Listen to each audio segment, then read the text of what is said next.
So my name is Jannik.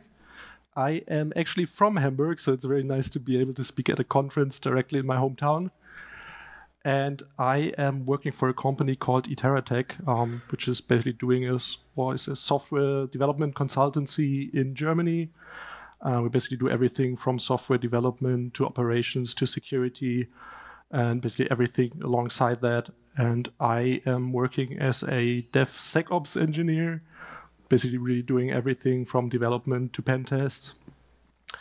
But that's not what the talk will be about today, because I want to show you a project that I've been working on for quite a while now, which is the OWASP secureCodeBox project.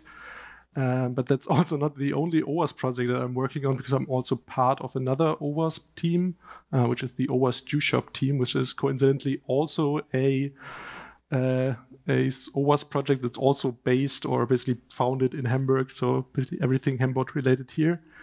But before we get into the secureCodeBox itself, I thought it might be a good idea to just give you a short background of what the OWASP itself is. Because I have the feeling that a lot of people here know what the CNCF is, but the OWASP is something similar to the CNCF, but it's more focused on security. So the OWASP stands for Open Worldwide Application Security Project, and is a organization, so also a non-profit organization that is basically working on improving software security. And the OWASP, like the CNCF, is also hosting a ton of projects itself, which are doing things security related. The most famous OWASP project is probably OWASP Top 10 project, which is a list of the 10 most impactful web application security vulnerabilities. I'm sure most of you have heard about this. But the OWASP also has a ton of other projects, and two of them I already mentioned earlier when I was talking about myself. So the DefectDojo project is one of them, but there are also others like DefectDojo, which we also will see briefly later on.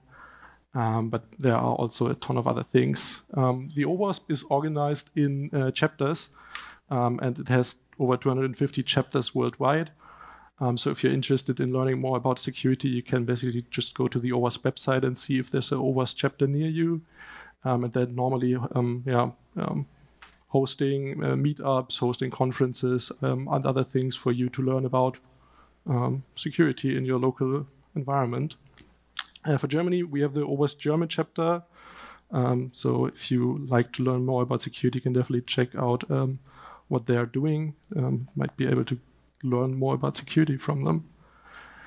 But now we're going to dive directly into the topic. So what is the secureCodeBox? The secureCodeBox is a toolkit that's completely open source, that's aiming to help you automate and run security scanning tools. It's running these security scanning tools on Kubernetes, so I'm hoping that we have a lot of people here which will be capable of running it very comfortably, because I'm assuming most everybody already has access to a Kubernetes cluster. And what the secureCodeBox is doing, it's basically providing tools for the security scanning tools to integrate with and making it easier for you to run them and provide you with a way to handle these findings that these scans are producing in a uniform way. And we will now take a look at how this is working on a technical level. So I already said that Kubernetes, or that the secureCodeBox is running on Kubernetes, and the way that it's doing that is by having a custom Kubernetes operator and exposing or allowing you to run scans inside of Kubernetes via a scan custom resource. So if you want to create a scan, you're not creating directly a pod inside of the cluster, but what you will create is a scan, and the secureCodeBox operator will then do the hard work in translating this into the actual pod, or in this case, the Kubernetes job spec, which will then run this scan on the cluster, and then make sure that the scan is running in a containerized way. And one of the main things that we do with secureCodeBox, or one of the main things which is basically producing work for us, is writing custom scanner integrations.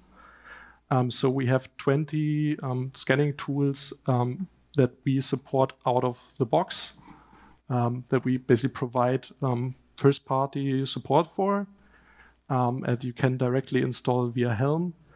but the scans or the scan types itself are completely modular. I have a short this demonstration here on the left side, on the right side, on how these scans are looking. So this is an example of the scan custom resource. Basically consists of a scan type. So the scan type is describing which tool to use. We support, like I said earlier, over 20, for example, Nmap, Zap, Nuclei, MAS, and different other tools. We support both dynamic scanning tools, so basically tools which are targeting a network address, which can basically say, okay, I want to find out which ports are open on this address. It's something that you would do with Nmap. Or I have this web application and I want to find all vulnerabilities in this web application. So I basically point a scanner to a web interface, and it's then doing HTTP requests against this to find out if there are vulnerabilities in them. But we are also supporting static scanning tools which are looking at source code. This is something that we won't have time for today to look at, but this is also a way to run scans on the secureCodeBox, basically for source code scans. So the first part, this is also what we can see on the right side here of running a scan, means that the secureCodeBox, once the scan custom resource is applied to the cluster, will translate this scan into a job and will then basically reapply this job to the Kubernetes API, which then means that Kubernetes then executes the job, and then the actual scan container is run on the cluster. And basically, after the actual scan is run, the scan will then basically report or produce a report in a custom format of the scanner. So, for example, this example has Nmap in it, and Nmap will, after it is finished, will produce an XML report where all of the information that Nmap has uncovered is inside of this XML report. And the next step that the secureCodeBox will do is then taking in these raw results of the scanner and turning them into a uniform format that is standardized across all of the, as previously mentioned, over 20 plus integrated scanners. And the benefit here is that with the secureCodeBox, if you're running the scans through it, you have this uniform format which has a lot of fields which are standardized across all scanners, which you can then rely on in further integrations later on, that these fields are there. So basically, some things that are set for all things is, for example, the name. So every finding that is uncovered by a secureCodeBox scan will have a name. Every finding will have a severity, which ranges from informational to high. Informational could be something like with the Nmap scan that we saw earlier, where Nmap is just saying, okay, there's an open port on this machine. This in itself not directly security critical, but it's just an information that you might want to use later on. And then ranging from to high severities where there's actually actual vulnerabilities, like in this example that I've shown here. This is an example from a Zap finding with a possible SQL injection inside of the Jusha project. And yeah, basically from there, you can then just really grasp a lot of information about these findings, but with all of these standardized fields being set, like the name, location, severity, category, you can then, in further integrations, depend on these fields being present. And the main way that you're integrating with these findings is with something, or with the concept that we are calling the hooks. So we already saw, okay, when the scan is created, first the scan pod is created where the actual scanning tool is run. Afterwards, the parser is running to translate it into the secureCodeBox finding format. And after the parser is done, it's now basically the point where you can then hook into the scanning process by using these hooks, and then allow or define your own functionalities that you want then to be done with these findings. And one of the most common scenarios here that you would want to use is you want to then send these findings along to a third-party system that is then managing these findings or allowing you to manage these findings and visualize them in some way for you to get an overview of where in your organization these findings are, and that your security team or the development team can then see these findings and act on these findings. And one of these tools that we integrate with very deeply is another OWASP project, which is the OWASP DefectDojo project, which is a web platform that you can run, which then stores these findings and deduplicates these findings. So if two of the same findings come in, DefectDojo will automatically detect that this finding was already discovered, and then basically group these two findings together so that you only have to deal with it once. And then also allows you to really break up your findings into different types, into different teams, and then distribute the responsibilities of this finding resolving. And the DefectDojo platform, like the secureCodeBox itself, OWASP project, also completely open source. Also has a very nice Helm chart that you can just use to install the tool together with the database that it requires. So it's very easy to set up. Not super easy to run, but it's certainly possible. What you can also do, which also something that we won't have too much time today, you can also configure the secureCodeBox to not create findings, but to create SBOMs.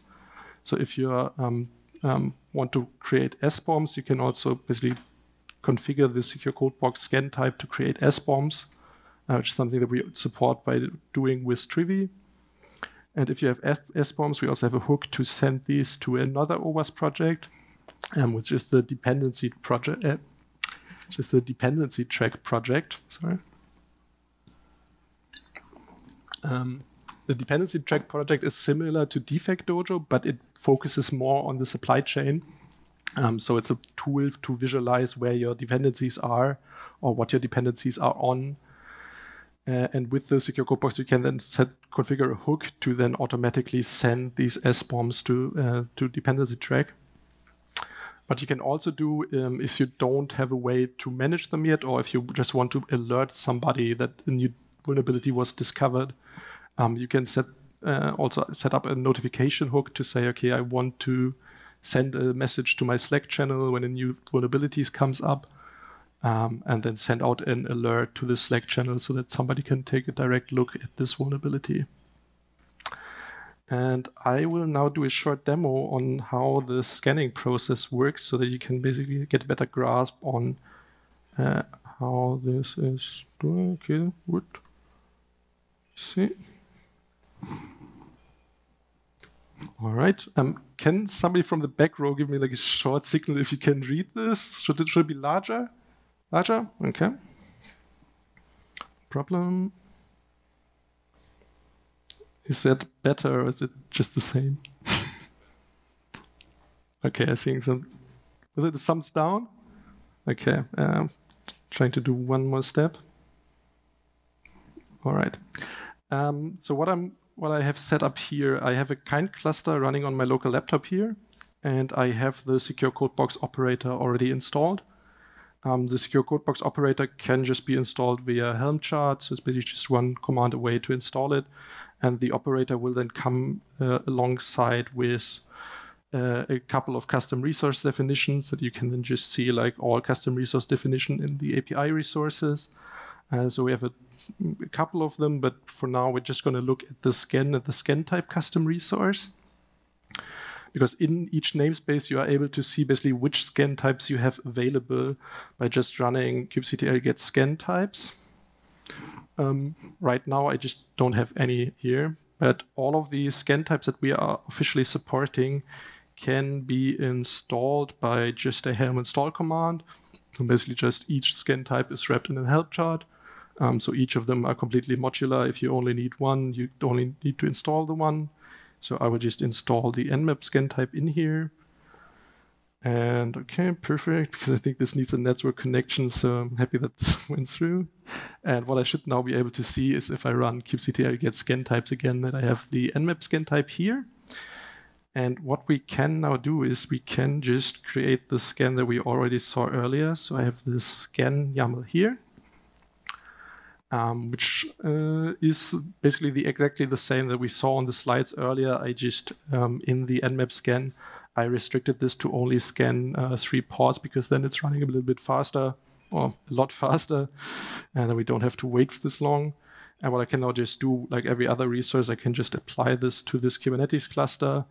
And what we will then see down here, I just have watch set up to automatically watch on both the scan resource, which you can already see is now already progressing to parsing the findings. Now it's already done. We can see it turned this scan resource into these two pods, the scan pod and then also the parse pod. And this has now executed the scan, and we can see that we got 4 findings in total. And what if you now want to access these findings, what you can do is on the scan itself, you have access to the findings, and the findings are stored in an S3 bucket. If you just set up the operator with the default configuration, okay, that's way too small. If you just set up the operator with the default configuration, it just comes with an basically in-place Minio bucket, so that you don't have to configure your own cloud bucket. But if you have a cloud bucket, or if you have the ability to use like an S3 bucket or something on Google Cloud or any other cloud which provides S3 access, you can just basically put this in, and the findings will then be uploaded and stored for the duration of the scan inside of this S3 bucket.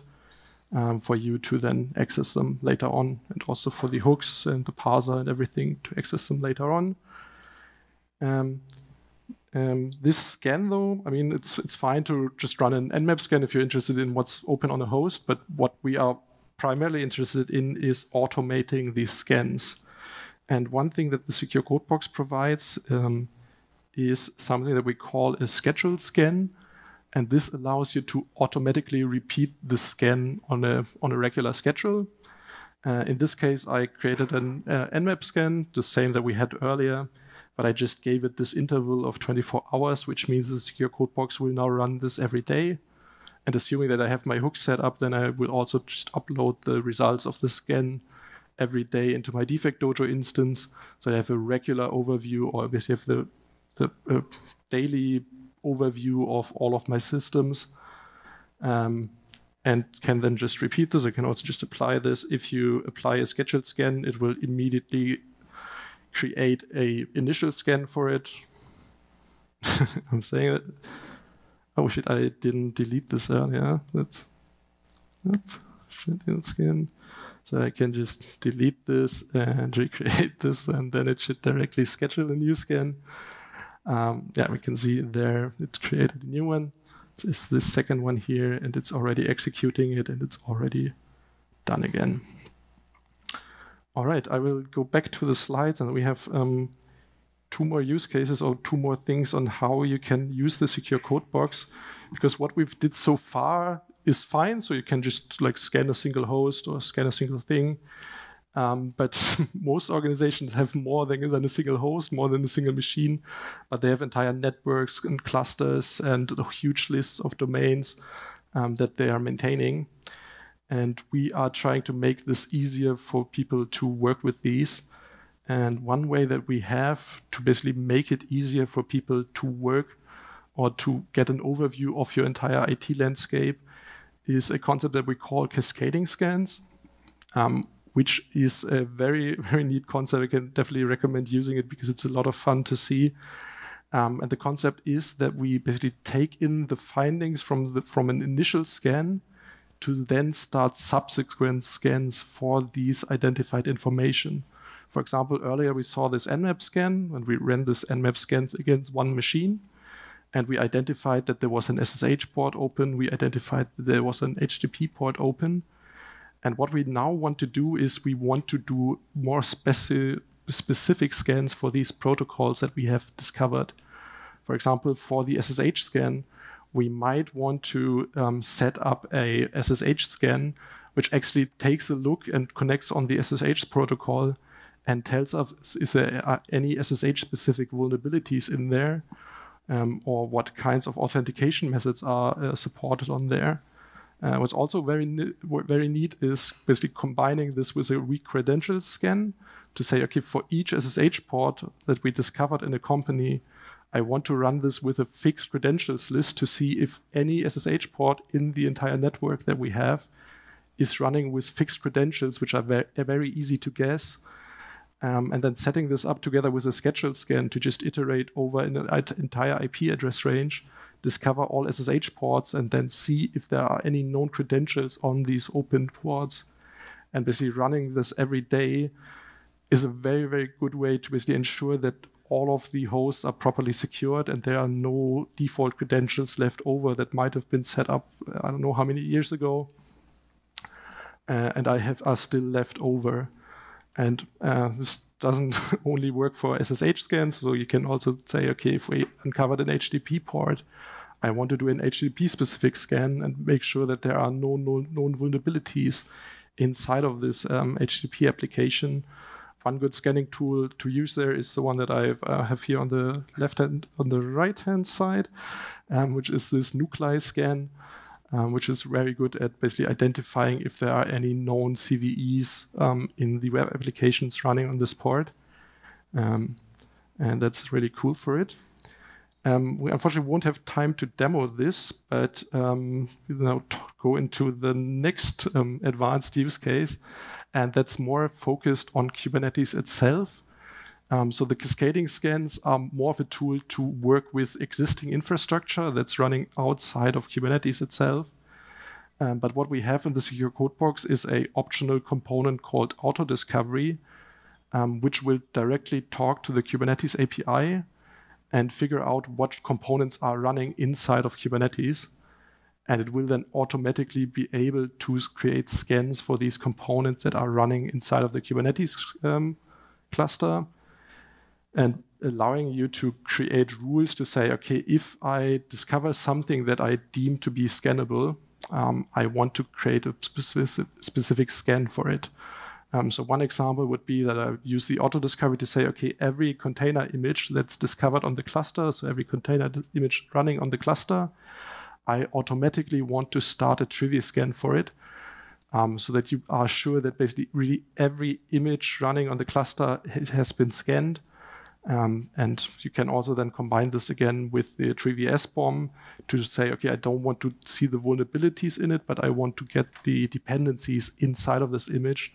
And then again, combine this with dependency check to say, okay, I then want to upload everything on there to dependency check, so that you can have a complete overview of all of the dependencies inside of a cluster in dependency check. And then if something like log4j comes along, you don't have to repeat all of these scans to see if there are the log4j vulnerabilities in any of these images, but you then already have the entire view of dependencies inside of your organization in dependency check, and can then just search for the vulnerable library. And don't have to repeat anything, but you just already have all of the information where your supply chain stuff is. And right now, the AutoDiscovery supports two different resources. The first one I already talked about a bit, which is basically container images. The default configuration there is to start a Trivy scan for discovered container images. And the second one is to start a ZAP scan for HTTPS ports.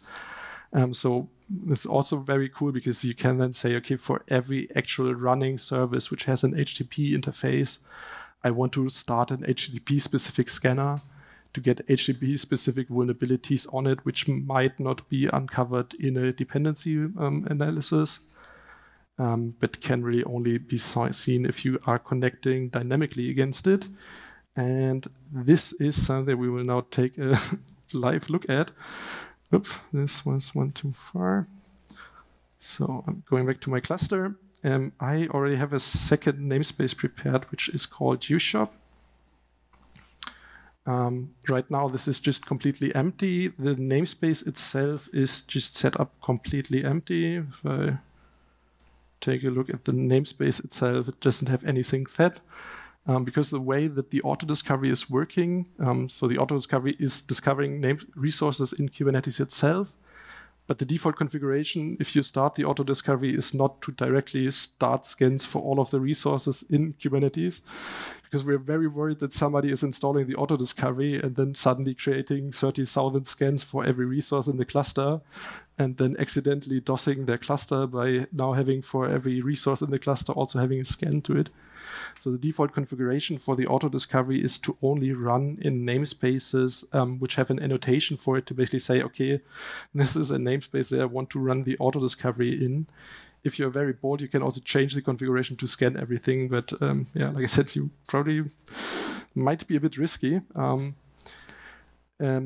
So what I will now do is I will just set up the annotation on the namespace. See if it's in my history. So the annotation is just autodiscovery.secureCodeBox.io/enabled. So I will just set this on the namespace, which should now be set. So the annotation is here.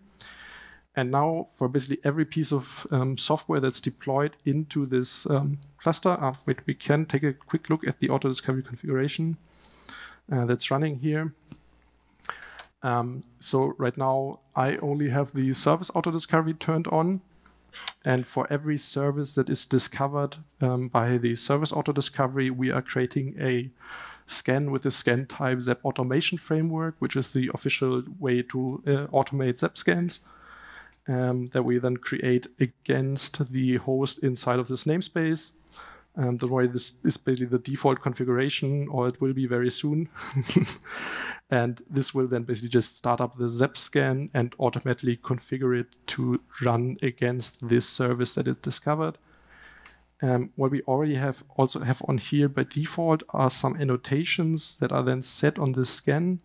And these annotations can then be used for DefectDojo to basically say, okay, this is the location in DefectDojo where these findings should be uploaded to, so that after the scan is run, the findings will already be uploaded to a location in DefectDojo, which is then specific to this namespace, so that the teams can then later on really only take a look at their own findings and are not overwhelmed with all of the findings of the entire organization.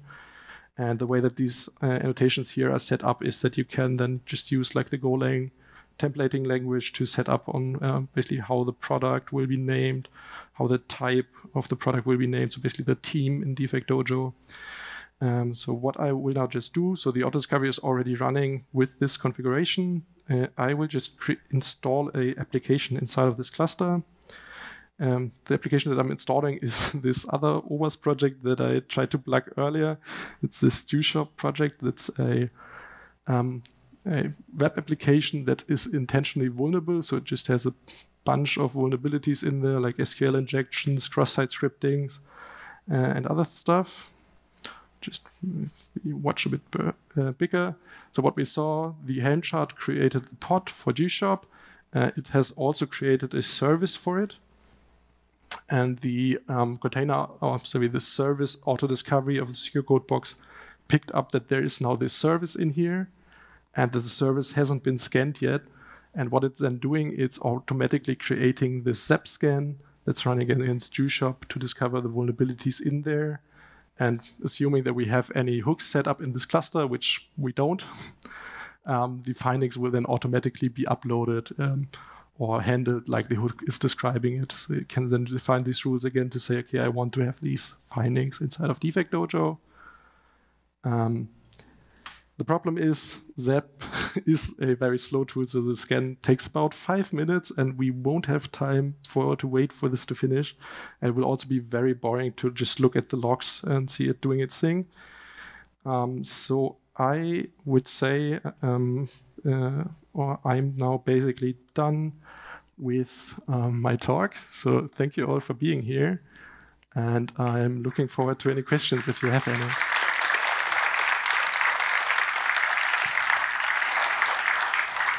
Yeah, we have more than a handful of questions. So first one is up, which is, should I scan every day or every deploy? So if you're using the AutoDiscovery will automatically scan on every deployment. The nice thing with the AutoDiscovery is also because it's just looking at the API server, it's basically automatically gets alerted if there's a new deployment, and then will start a new scan for it. If you are really just interested in like a daily scan, you obviously don't have to use the AutoDiscovery, but you can just set up these scans like however you want it, and then just use a scheduled scan to point against your application. I would personally use the AutoDiscovery, especially for larger setups. just to be sure that you have everything covered, because it's so easy to just forget about this one-off service that you just deployed at some point and then just forgot about it again. And the nice thing with the AutoDiscovery is that it basically, because it's just automatically discovering everything, it's very hard to forget something because computers are very good at finding stuff. That's fair. Is it linked to the source code somehow, or it's more like a... Okay. So if you're doing static scans that are looking at the source code, then you will have to provide it a way to clone the repo and basically set up a Git connection to clone the repo, because otherwise we just have no access at the source code. Like one exception would be something like Trivy, which I would consider to be a static scan because it's looking at the container images. If you are using the secureCodeBox AutoDiscovery operator, it will just use the pod pull credentials. It's not the right word, but the credentials used to pull the pod, and use these basically just for Trivy to pull the pod as well. Then you don't need to provide any Git linking. But if you're using these static scanning tools, you will need to set up Git credentials. And that's all detailed as an example on the secureCodeBox website. Have basically how-tos for most of these cases. You can pick the next one. There are multiple ones which I'm not fully... Okay, so the first one, the question is who is deciding on the level of severity for over 20 scan security types? The severity is fortunately a very, very nice field because most scanners are already basically deciding the severity itself. So we are very, very rarely basically deciding on the severity of the findings because most tools are doing it. The only thing that we are doing sometimes is harmonizing it, like it's like the question is saying, because there are some tools which have additional types of severities, and then we are trying to map it to the best of our abilities to our severity types, so it's all fitting together. But yeah, very gladly that we don't have to come up or find an automated way to rank the severities for all of these tools. So the next one on how resource intensive the scans is a very hard question because it really depends on the scan. So the scan that we demoed on the first time was this Nmap scan. Nmap is like a tool that was written 20 years ago when computers were a lot slower. So it's a very resource efficient tool. The second scan that I demoed, which is the ZEP scan, that is really resource intensive because it has to do a lot of requests to the application. It's also written in Java, so it's also very resource hungry.